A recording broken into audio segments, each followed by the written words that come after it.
Imagine a college football playoff CFP expansion that actually makes sense and benefits everyone involved. Sound too good to be true? Well, let's dive into a solution that might just turn the tide.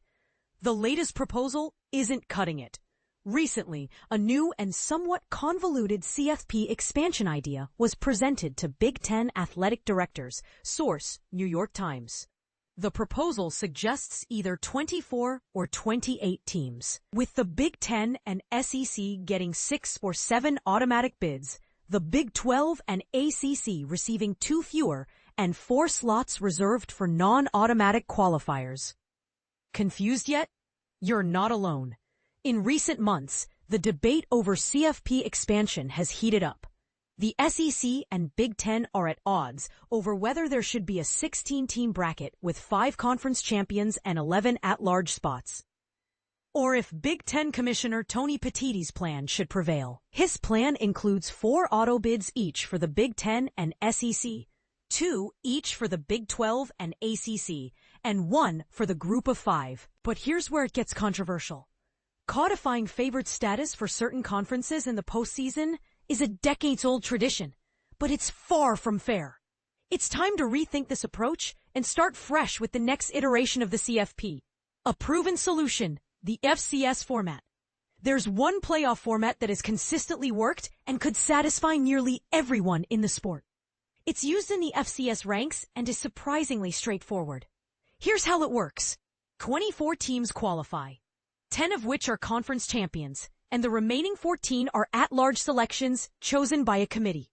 The top 8 seeds get a first-round bye, while the other 16 teams face off in the opening round. This format is a stark contrast to the confusing 4-4-2-2-1-3 or 7-7-5-5-4 proposals floating around. It's simple, fair, and effective. Why the FCS format makes sense. Before you dismiss the idea of giving more power to the selection committee, consider the benefits. This format ensures that virtually every team in the FBS has a path to the playoff. Win your league and you're in. It's that straightforward. It's also fair to the wealthier conferences. Teams like 9-3 Alabama, South Carolina, Ole Miss, Missouri, and Illinois, all of whom had strong seasons last year, would have made the cut. So would Miami from the ACC and BYU from the Big 12, which had an impressive 10-2 record and a road win over a playoff team, SMU. In this scenario, the SEC and Big 10 would likely secure a significant portion of the 14 at-large spots, while the Big 12 and ACC would get a few extra berths. Everyone wins. Opportunities for smaller conferences. The FCS format would also open doors for schools in smaller conferences. Instead of 68 teams outside the Power 4 vying for a single spot, the American, Conference USA, MAC, Mountain West, Pac-12, once it has 8 teams again in 2026, and Sunbelt would each get 1 team in the field. While the likelihood of a true Cinderella story in the CFP is lower than in the NCAA basketball tournament due to football's physical demands and the importance of depth, it's still a fairer system. Challenging the status quo. The current system, which predetermines auto bids for certain conferences without clear criteria, has always felt unjust.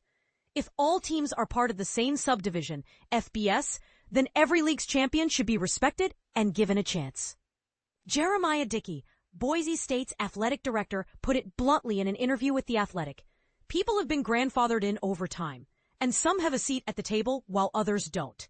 That just doesn't feel right. This system works in other sports, like basketball's March Madness and the NFL, where division champions get automatic bids and wildcard teams fill the remaining spots based on their records. Even European soccer's Champions League, which allocates more bids to certain leagues, is popular. But college football can and should do better. A hypothetical 24-team field. Using the final CFP rankings and a straight seeding format, here's what a 24-team field might have looked like last year. Byes: 1. Oregon, Big Ten champ. 2. Georgia, SEC champ. 3. Texas, at large. 4. Penn State, at large. 5. Notre Dame, at large. 6. Ohio State, at large. Tennessee, at large. 8. Indiana, at large. Remaining seeds. 1. Boise State, Mountain West champ.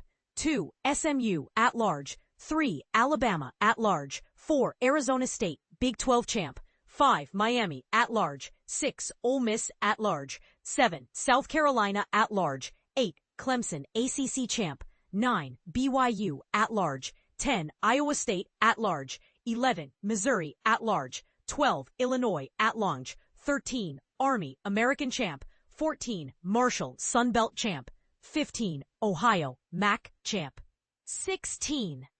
Jacksonville State, Conference USA champ. Money talks, but fairness matters. It's no secret that the Big Ten's push for multiple auto bids is driven by financial gain. Conference commissioners and their coaches advocate for a larger share of the pie, but the Big Ten and SEC already receive substantial financial benefits. When is enough enough? An expanded playoff will generate more revenue, regardless of the format. However, if we're going to change the CFP, let's do it in a way that doesn't perpetuate an unfair system. The FCS format offers a proven, fair, and effective alternative. Is the FCS format perfect? While the FCS format isn't the only solution, it's a strong contender. Other options include maintaining the 12-team format or eliminating auto bids entirely. However, these alternatives increase subjectivity and may not address the underlying issues. The FCS format has evolved over the years, expanding from 4 teams in 1978 to the current 24-team format. This evolution shows that change is possible and can be managed effectively. The bottom line, if we're going to change the CFP, let's do it right. The FCS format is a viable option that has proven to work. It's time for the decision makers to listen and consider the greater good of the sport. What do you think? Is the FCS format the right direction for college football? Or do you have another idea? Share your thoughts in the comments.